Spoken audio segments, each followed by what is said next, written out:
हाँ, तो अब हमारे पास जो कुछ इम्पोर्टेंट कार्बन कंपाउंड्स हैं जिनका यूज़ हम अदर देन फ्यूल्स करते हैं। मतलब तुम्हें पता है कि फ्यूल्स का क्या यूज़ है, कार्बन के कंपाउंड्स का एनर्जी देने के लिए, लेकिन कार्बन के और सारे कंपाउंड्स तुमने समझे हैं, तुमने फंक्शनल ग्रुप्स देखे, तुमने halogens, ethanoic acid, aldehyde, ketones और एल्कोहल्स भी देखे। तो इनके भी तो कुछ ना कुछ यूज़ होंगे, तो वही यूज़ हम यहाँ पे डिस्कस कर रहे हैं। तो यहाँ पर तुम्हारे सिलेबस के अकॉर्डिंग अगर हम सिलेबस से समझें कि एक 10th क्लास के स्टूडेंट के लिए कितने कार्बन कंपाउंड समझने हैं, तो उसमें मेन क्या है, जैसे इथेनॉल।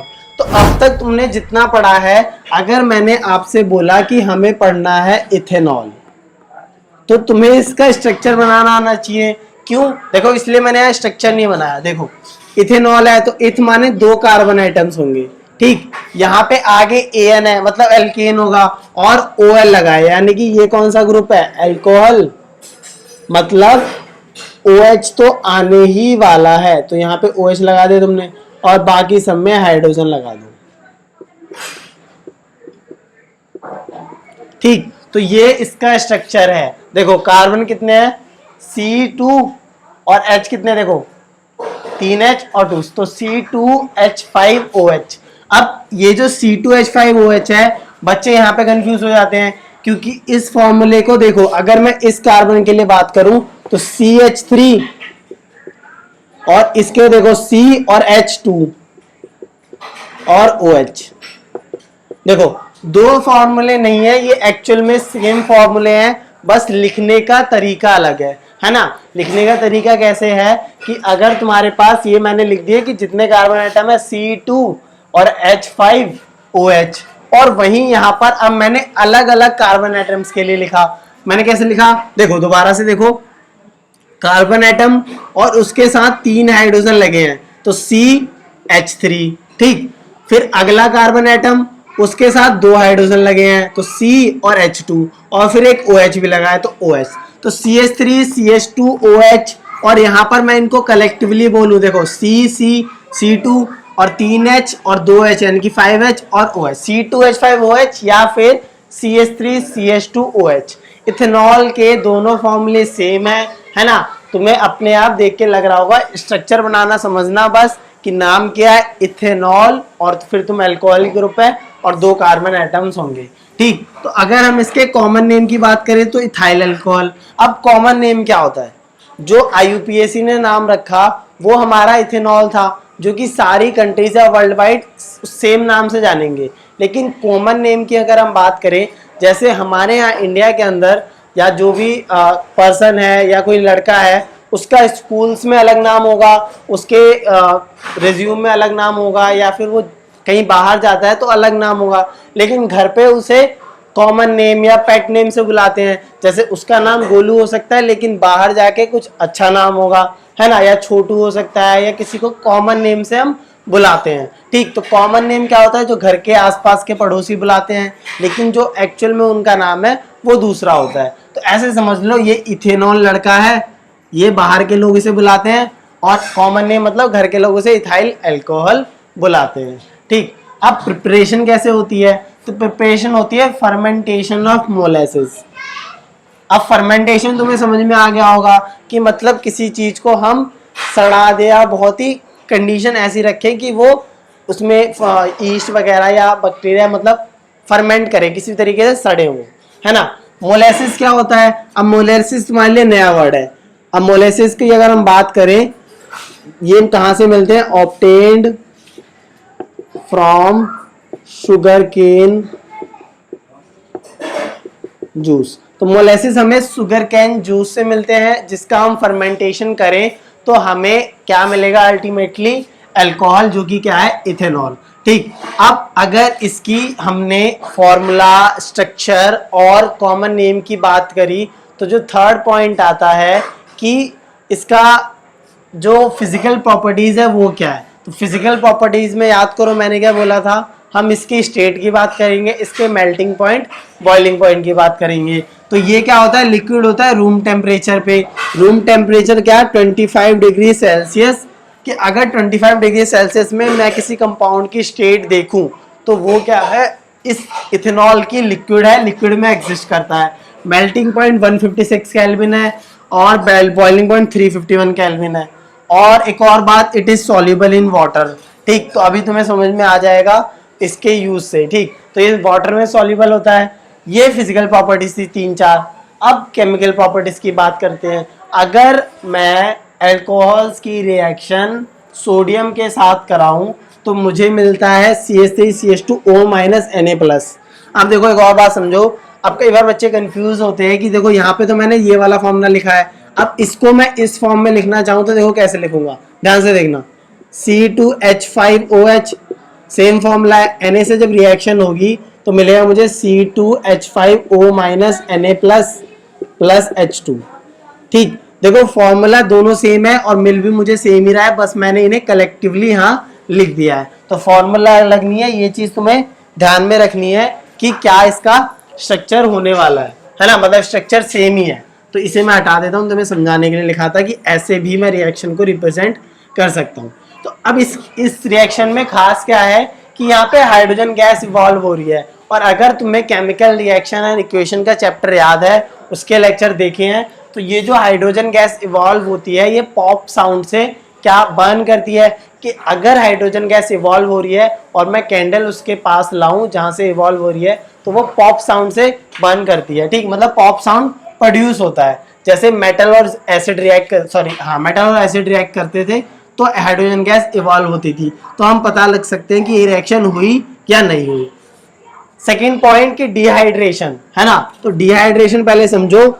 एक होता है हाइड्रेशन, या तुमने समझा होगा अभी समर सीजन चल रहा है तो डॉक्टर्स क्या बोलते हैं कि अगर तुम ज़्यादा देर धूप में रहो या तुम्हें लू वगैरह लग जाए तो वो कहते हैं बॉडी डिहाइड्रेट हो गई, मतलब वाटर मॉलिक्यूल्स बहुत ज़्यादा निकल गए। अगर तुम धूप में खड़े रहोगे तुम्हें पसीना बहुत ज़्यादा आएगा। अब पसीना ज़्यादा आएगा तो एक्चुअल में तुम्हारी बॉडी जो है 75% वाटर है, तो जब पसीना ज़्यादा निकलेगा तो जो भी तुम्हारे वाटर मॉलिक्यूल्स हमारी बॉडी में प्रेजेंट है वो बाहर आएंगे। तो हमारी बॉडी एक्चुअली डिहाइड्रेट हो रही है, वो लगातार वाटर का लॉस कर रही है। अगर हम धूप में खड़े हैं, धूप में काम कर रहे हैं, अब इस वाटर लॉस से क्या हुआ, अगर हम पानी नहीं पीते दोबारा या पानी हम नहीं ले रहे हैं और लगातार डिहाइड्रेशन हो रहा है, लगातार वाटर मॉलिक्यूल्स निकल रहे हैं, तो डिहाइड्रेशन मतलब removal of water molecules.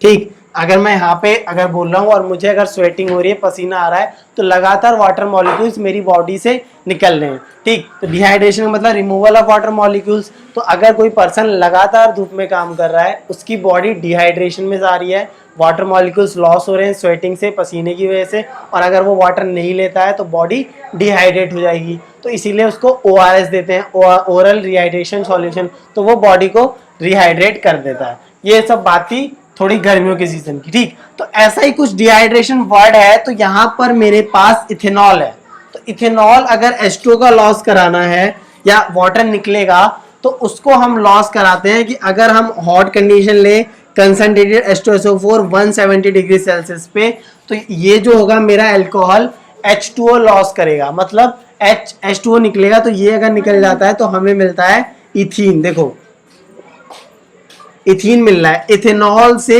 Ethene मिल रहा है। ठीक, और वाटर मॉलिक्यूल निकल जा रहा है। तो ये जो मेरा H2SO4 है ये क्या कर रहा है, डिहाइड्रेटिंग एजेंट का काम कर रहा है ना।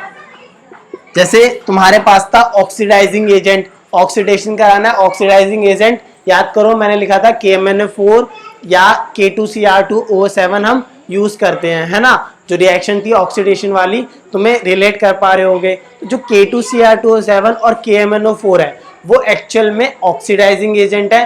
वो इथेनॉल को कार्बोक्सिलिक एसिड अल्कोहल को कार्बोक्सिलिक एसिड में कर रहे हैं या इथेनॉल को इथेनॉइक एसिड में कर रहे हैं। तो वो जो रिएक्शन है वो ऑक्सीडेशन है। और कौन करा रहा है, ऑक्सीडाइजिंग एजेंट, यानी कि जो तुमने रीजेंट यूज करे थे K2Cr2O7 एसिडिफाइड K2Cr2O7 और एल्कलाइन KMnO4। ठीक, तो यहाँ पे डिहाइड्रेशन हो रहा है, कौन करा रहा है, H2SO4, तो ये डिहाइड्रेटिंग एजेंट हो गया।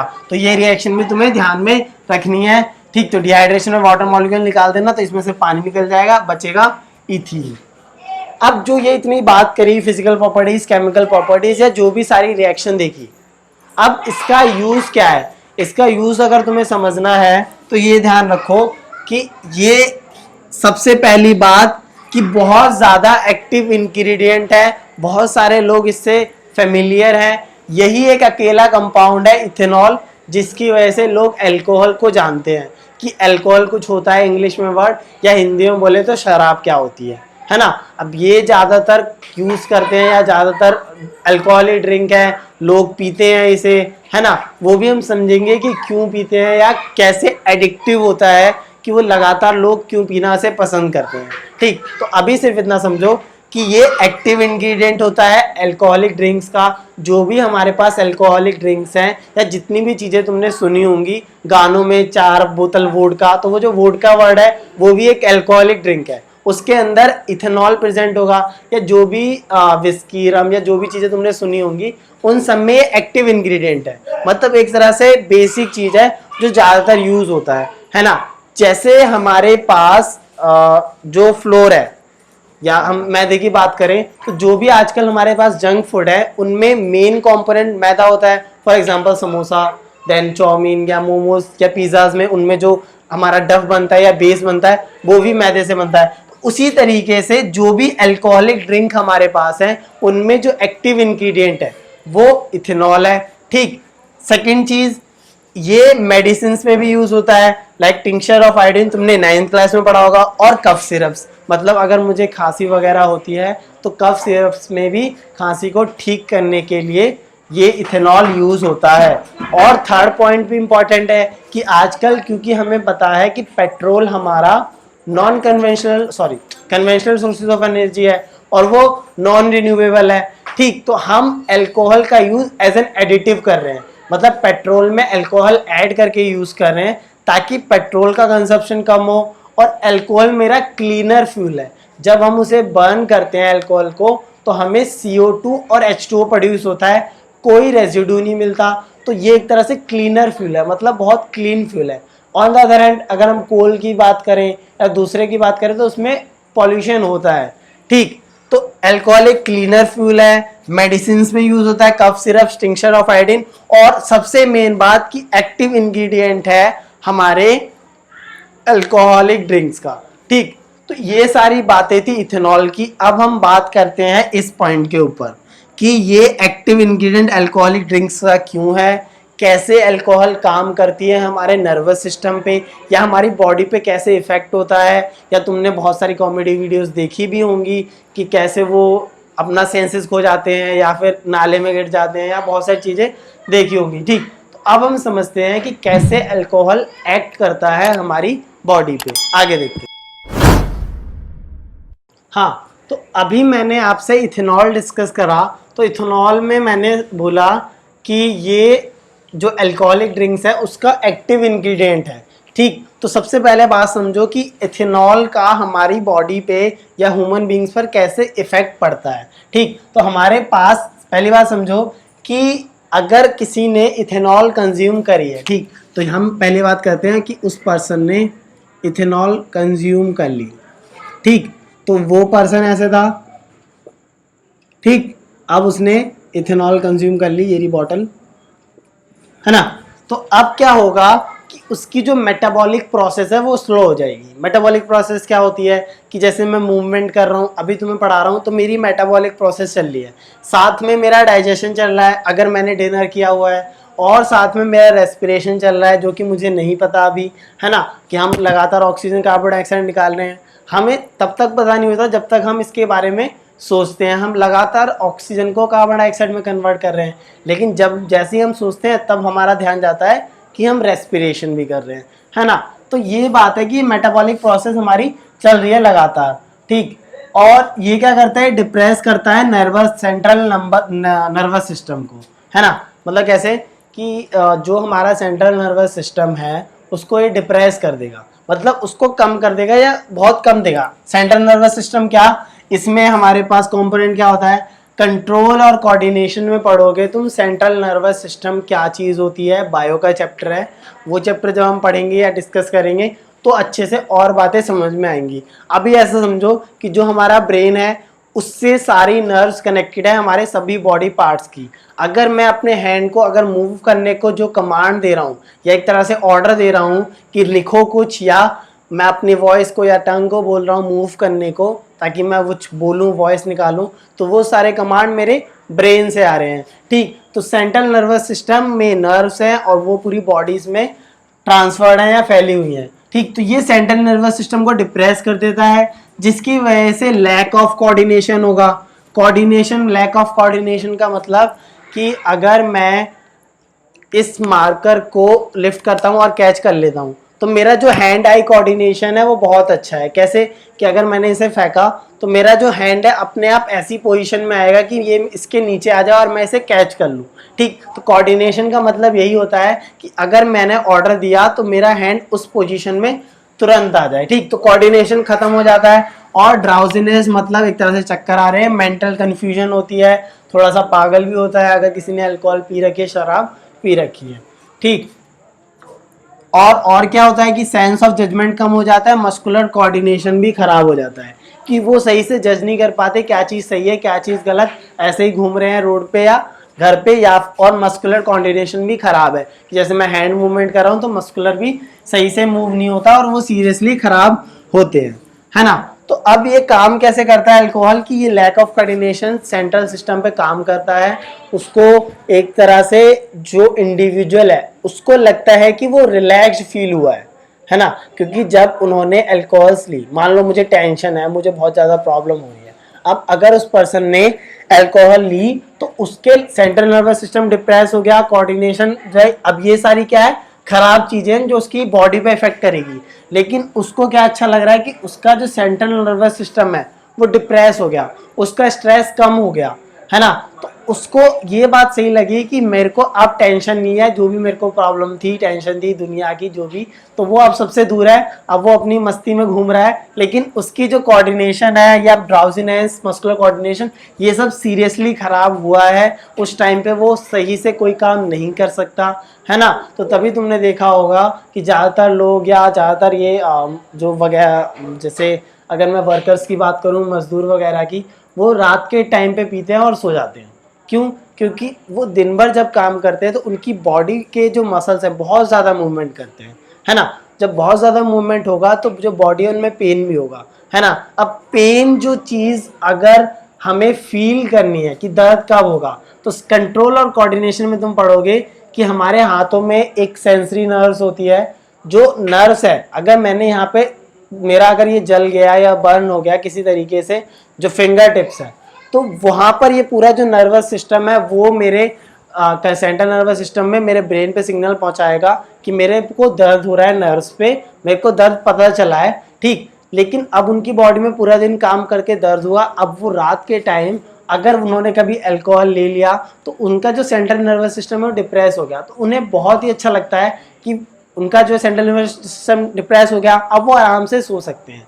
लेकिन प्रॉब्लम क्या कि जो उनकी मस्कुलर प्रॉब्लम या mental confusion, sense of judgement, ये सब बहुत सीरियसली ख़राब होता है।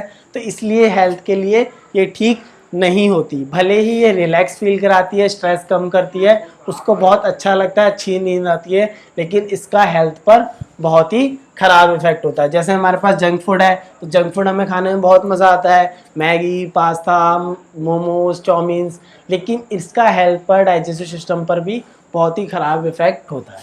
ठीक, अब जब तुमने ये बात समझ ली कि इथेनॉल का यूज़ जो है बहुत सारे लोग कर सकते हैं अपनी ड्रिंकिंग के लिए या एक तरह से प्लेजर के लिए, है ना। अब इसका जो है इंडस्ट्रियल यूज़ बहुत ज़्यादा है, बहुत अच्छा है कि अगर मुझे इथीन जो है प्रिपेयर करना है या सोडियम से रिएक्शन करानी है, ठीक, या फिर अल्कोहलिक ड्रिंक्स या मेडिसिन में यूज़ करना है, या as an additive for petrol. अब मैं चाहता नहीं हूँ कि ये जो इथेनॉल है इसका गलत यूज़ हो, कि हम इसका यूज़ करने लगे सिर्फ अल्कोहल ड्रिंकिंग कर रहे हैं, है ना। तो हम इसको अनफिट कर देते हैं, मेड अनफिट फॉर ड्रिंकिंग, और इस तरीके की अल्कोहल को हम बोलते हैं डीनेचर्ड अल्कोहल। तो डीनेचर्ड अल्कोहल में क्या होता है कि हम ऐसे कुछ कंपोनेंट मिलाते हैं जिससे ये जो अल्कोहल है पॉइजनस हो जाती है, मतलब जहरीली हो जाती है ना। तो इसके लिए हम मिथेनॉल यूज़ करते हैं। अब गजब की बात देखो कि अगर मैं मिथेनॉल की बात करूं तो क्या तुम इसका स्ट्रक्चर बता सकते हो? तो देखो एक कार्बन होगा, उससे OH जुड़ा होगा, H H H, ठीक, ये तुम्हारा CH3OH है, और CH H H। अब बहुत ही इंटरेस्टिंग, बहुत ही गजब की बात तुम यहाँ समझने जाओगे कि ये तुम्हारा CH3OH है, ये तुम्हारा CH3CH2OH है, ये इथेनॉल है, ये मिथेनॉल है ना। अब तुम इसमें देखोगे, तुम कहोगे कि इसमें बस CH2 ज्यादा है, ये भी सेम है ना, लेकिन इनकी जो प्रॉपर्टीज है वो बहुत ही अलग है। पहली बात समझो कि इसको हम अनफिट करते हैं, डीनेचर्ड अल्कोहल बनाते हैं, ताकि हम इसका जो लोग यूज कर रहे हैं अल्कोहलिक ड्रिंक्स में, कैसे भी यूज कर रहे हैं गलत तरीके से, हम उसका सही यूज करें, पेट्रोल में एडिटिव यूज करें, मेडिसिनल यूज इसका बहुत ज्यादा है ना। तो हम इसमें कॉपर सल्फेट, पिरिडीन या कलर सब्सटेंस जैसे डाइज वगैरह डाल देते हैं, जिससे ये पॉइजनस या अनफिट हो जाती है कि हम पीने लायक नहीं बचती, कि तुम इसे पी नहीं सकते, अगर पियोगे तो तुम्हारा नुकसान होगा। ठीक, तो अब हम थोड़ी सी बात करते हैं मिथेनॉल की। सही से लिखता हूं ताकि तुम अच्छे समझ में आए। मिथेनॉल, और तुम्हारे पास दूसरी चीज है इथेनॉल। ठीक, तो अगर मैं मिथेनॉल की बात करूं, अगर मैंने मिथेनॉल इनलेट कर लिया, अपने अंदर इनटेक कर लिया है, तो लिवर के अंदर मिथेनॉल कन्वर्ट हो जाता है मिथेनल में। ठीक, मिथेनल क्या एल्डिहाइड में कन्वर्ट हो जाएगा। तो एक्चुअल में इसका स्ट्रक्चर क्या होने वाला है, ये हो जाएगा तुम्हारा COH। ठीक, तो मिथेनल में जब ये कन्वर्ट हो जाएगा तो मिथेनल हमारे जो कंपोनेंट है सेल के, प्रोटोप्लाज्म या फिर ऑप्टिक नर्व। अब याद करो ऑप्टिक नर्व क्या थी, जो रेटिना पर इमेज बनती है वो ऑप्टिक नर्व ले जाती है ब्रेन के पास और वहां पर इमेज फॉर्म्ड होती है। ठीक, तो जो ऑप्टिक नर्व है उसका काम क्या है, जो रेटिना पे इमेज बनी वो ब्रेन के पास ले जाओ और देखो क्या क्या चीजें आसपास है और उसको डिपिक्ट करो और ऑर्डर या कमांड दो कि उसको कैसे रिस्पॉन्ड करना है। ठीक, तो ऑप्टिक नर्व जो है ब्लॉक हो जाती है अगर ये मिथेनॉल जो है लीवर में क्या होता है, ऑक्सीडाइज होता है। ऑक्सीडाइज, एक एक चीज बात समझना लिखना। मिथेनॉल ऑक्सीडाइज इन लीवर, क्या बनता है मिथेनॉल, ये हमारी क्या करता है, ऑप्टिक नर्व ब्लॉक करता है, ऑप्टिक नर्व ब्लॉक। अब ऑप्टिक नर्व ब्लॉक हो गई और ये परमानेंट हो जाती है। ऑप्टिक नर्व अगर ब्लॉक हो गई या एक तरह से उसकी वर्किंग कम हो गई तो इमेज तो रेटिना में बनी, तुम्हारी आंखें भी ठीक है, आईज सही काम कर रही हैं, लेकिन ऑप्टिक नर्व जो वायर थी जो लेके जाती है ब्रेन के पास, तो तुम्हारी आई सही से काम कर रही है, लेकिन जब वो ब्रेन के पास नहीं गई तो तुम्हें कुछ भी ब्रेन नहीं समझ पाएगा कि सामने क्या है और तुम सही से नहीं देख पाओगे। और ये चीज क्या होती है, पूरी ब्लैंक हो जाती है। अगर कभी मिथेनॉल तुमने इनटेक कर लिया तो वो लीवर में ऑक्सीडाइज होगा और वो मिथेनल बनेगा। मिथेनल ऑप्टिक नर्व को ब्लॉक करेगा, ब्लॉक करने से जो है तुमको क्या होगा, ब्लाइंडनेस। ठीक, दूसरी बात कि अगर जो हमारे कंपोनेंट्स होते हैं, जो हमारे पास कंपोनेंट्स हैं सेल के, प्रोटोप्लाज्म जो होता है वो भी इसको, ये जो है ये उसको भी नुकसान पहुंचाता है मिथेनल, क्योंकि ये ऑक्सीडाइज हो जाता है। ठीक, तो मिथेनॉल क्या है, एक तरह से पॉइजनस सब्सटेंस है हमारे लिए, तो हमारी बॉडी के लिए, क्योंकि ये लीवर में ऑक्सीडाइज हो जाता है। ठीक, पॉइजनस सब्सटेंस है तो मिथेनॉल ऐड कर देते हैं इथेनॉल में। अब दोनों अल्कोहल है, दोनों का फॉर्मूला देखो CH3OH CH2OH। अब इसमें सिर्फ CH3OH था तो ये तुम्हारा कन्वर्ट हो गया मिथेनल में और ये ऑप्टिक नर्व को ब्लॉक कर रहा है, ब्लाइंडनेस कर रहा है। तुम परमानेंट ब्लाइंड हो सकते हो अगर तुमने मिथेनॉल इनटेक कर लिया। ठीक, तो अगर लकी रहे तो बच सकते हो, लेकिन वरना सीधा कंप्लीट ब्लाइंडनेस हो जाती है, ऑप्टिक नर्व ब्लॉक हो जाती है। ऑन द अदर हैंड अगर तुम्हारे पास CH3CH2 मतलब एक तरह से CH2 एक्स्ट्रा आ गया, सिर्फ ये इथेनॉल आ गया, तो इथेनॉल तुम्हारा अल्कोहलिक ड्रिंक्स में यूज हो रहा है, बहुत ही अच्छा है, तुम्हारे को रिलैक्स फील हो रहा है। अल्कोहलिक जो जितना भी एक एक्टिव इंग्रेडिएंट है।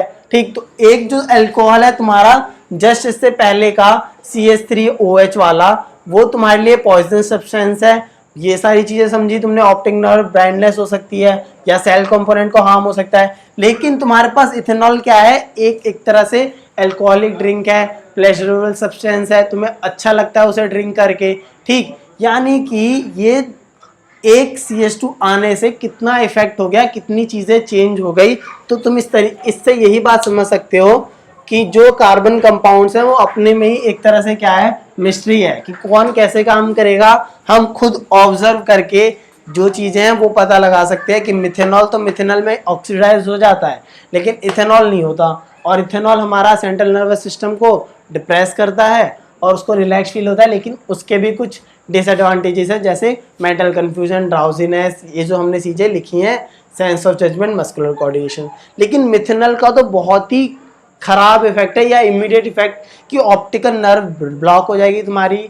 ब्लॉक होने से तुम्हें सीधा कंप्लीट ब्लाइंडनेस होगी, तुम्हें दिखेगा ही नहीं कभी, ठीक। और उसका क्योर भी नहीं होता, अभी तक तो खैर पॉसिबल नहीं है। और दूसरी बात, सेल कंपोनेंट को हार्म होता है, जबकि इथेनॉल का इतना ज़्यादा नहीं होता। तो इसीलिए जो इथेनॉल है उसमें हम मिथेनॉल ऐड कर देते हैं, जिससे ये अनफिट हो जाती है पीने के लिए, ड्रिंकिंग करने के लिए।